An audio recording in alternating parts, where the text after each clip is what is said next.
Welcome to EPG Pathshala. I am Ravi Korisettar, Senior Fellow, Dr. V.S. Wakankar Archaeological Research Institute, Bhopal, in the subject of Indian culture and paper 2 on pre and proto-historic cultures of India. In this particular presentation, I will be outlining the basic concepts in prehistory. As an introduction to the entire paper, this particular presentation has been divided into 4 sections. Section 1 deals with the earliest evidence of humans and associated tools in the form of a general introduction. Section 2 deals with the periodization in prehistory and tool types that characterize each of these subdivisions of Stone Age and subsequent cultural periods. Section 3 deals with molecular archaeology, which is the most recent development in the field of human prehistory, dealing with the evidence of preservation of ancient DNA in the fossil hominin remains. Section 4 briefly deals with colonization events in prehistory. Objectives. This chapter introduces basic terms that frequently occur in the later chapters. Paleoanthropological information regarding the evolution of humankind is described according to the taxonomic nomenclature, including the binominal systems. The genus and species names are mentioned as in the case of Homo erectus.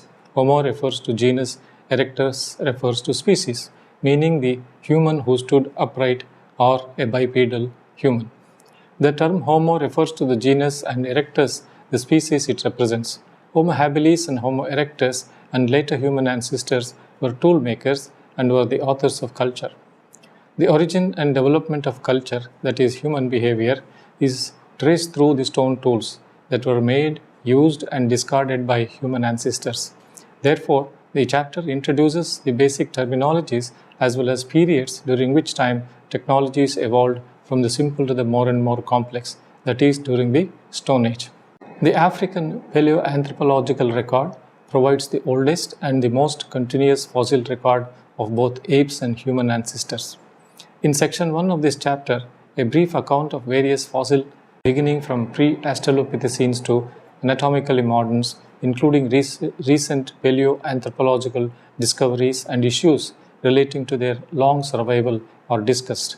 Humans are given in the next 2 chapters. Section 2 of this chapter gives an outline of periodization in prehistory and distinctive tool types. Lithic technology and typology is dealt with in detail in separate modules. Section 3 introduces the new field of inquiry into the human past through a study of ancient genes preserved in the fossils, now a major endeavor called molecular archaeology.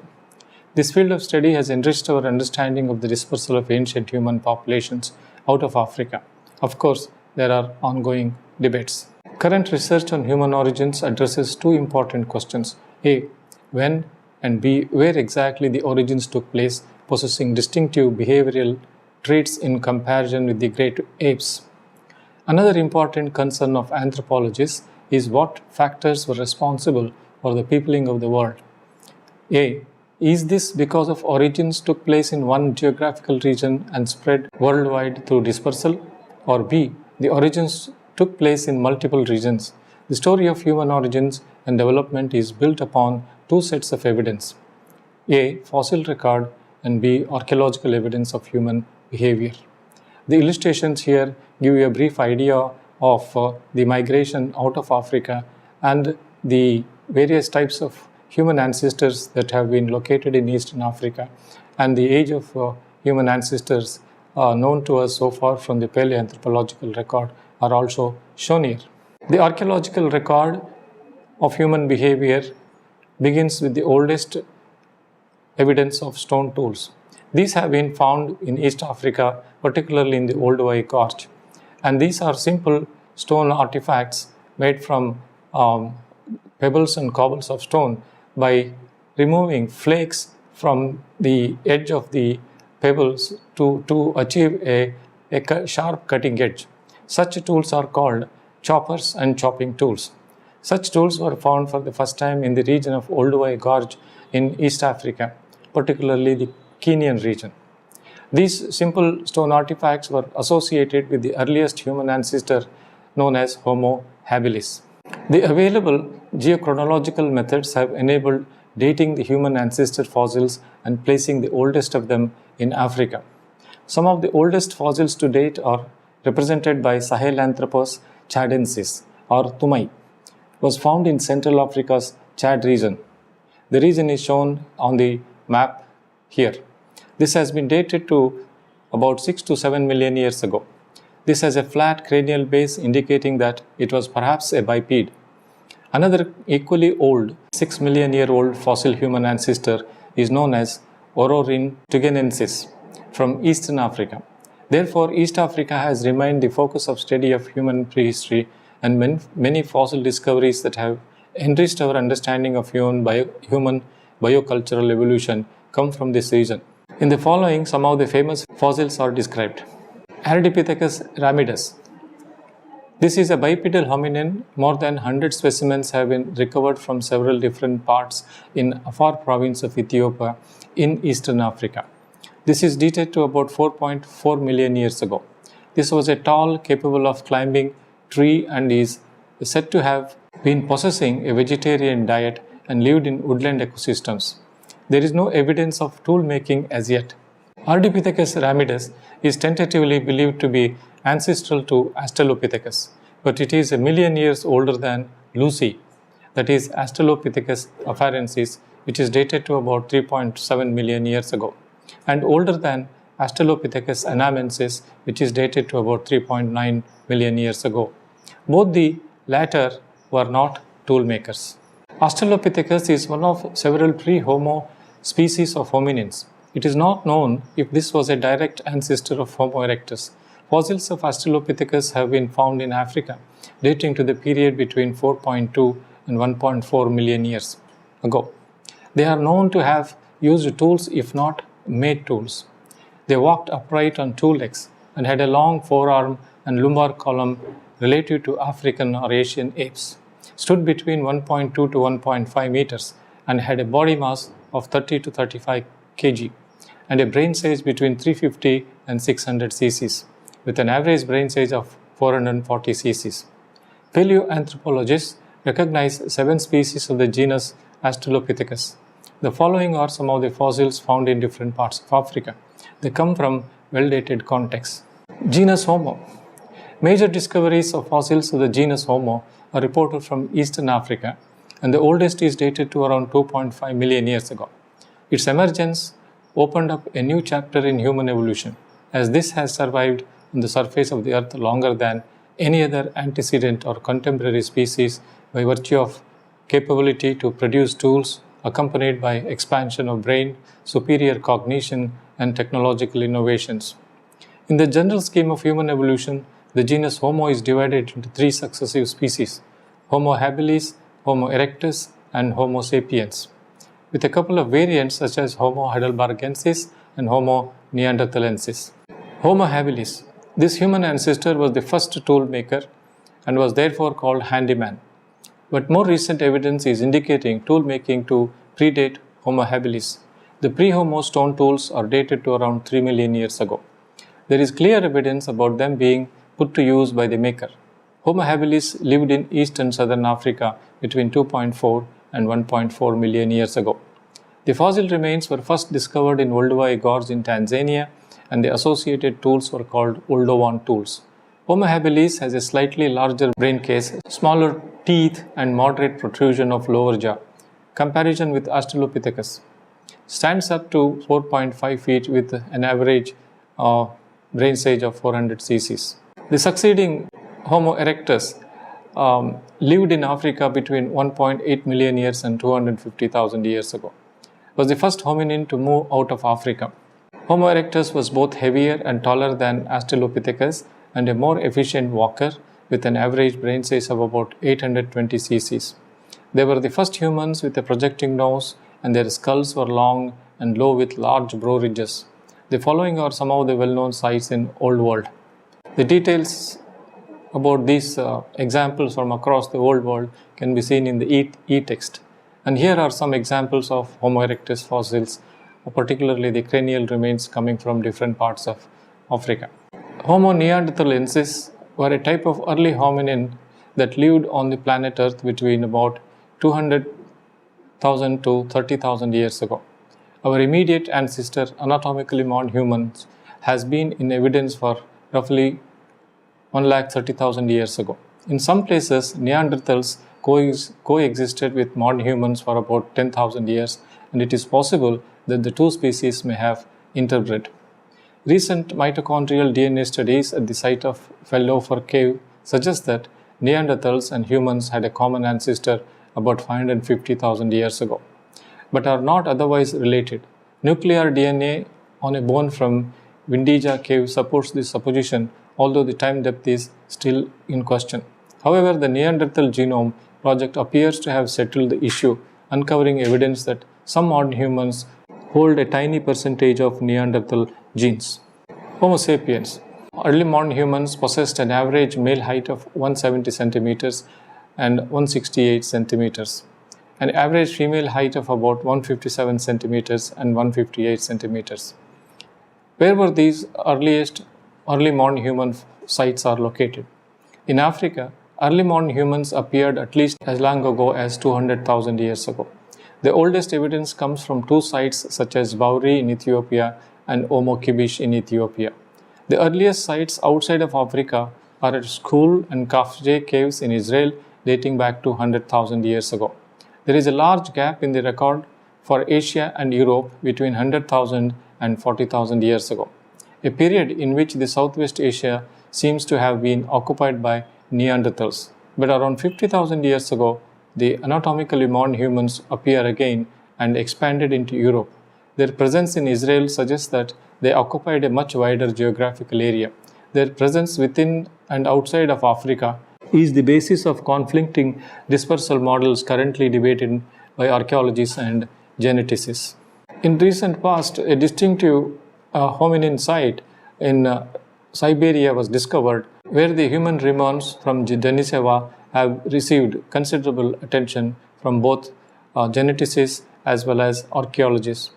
The only remains of Denisovans identified to date are two teeth and a small fragment of finger bone from level 11 at Denisova Cave, a level dated between 29 to 48,000 years ago, and containing a variant of initial Upper Paleolithic cultural remains found in Siberia called Altai. Discovered in the year 2000, these fragmentary remains have been the target of molecular investigations since 2008. In March 2010, one of the small fragments, a phalanx of a child aged between 5 and 7 and found within level 11 of Denisova Cave, received much attention. What we know about the culture of the Denisovans is that it was apparently not much different from other initial Upper Paleolithic populations in the Siberian north. The stone tools in the layers in which the Denisovan human remains were located are a variant of Mousterian, with the documented use of parallel reduction strategy for the cores and a large number of tools formed on large blades. We come to the second section, wherein we briefly explain the concept of periodization in prehistory. The Old Stone Age, known as the Paleolithic period in human prehistory, is the name given to the period between 2.5 million years and 20,000 years ago. Today, scholars divide the Paleolithic into three categories as follows. Lower Paleolithic, also known as Early Stone Age. The Lower Paleolithic lasted between 2.5 million years to 200,000 years ago, and it was when the hominin ancestors of human beings, including Australopithecus, Homo habilis, Homo erectus, and Homo ergaster, roamed most of Africa and Eurasia and began making the first tools and gradually moved out of Africa. Middle Paleolithic, also African Middle Stone Age.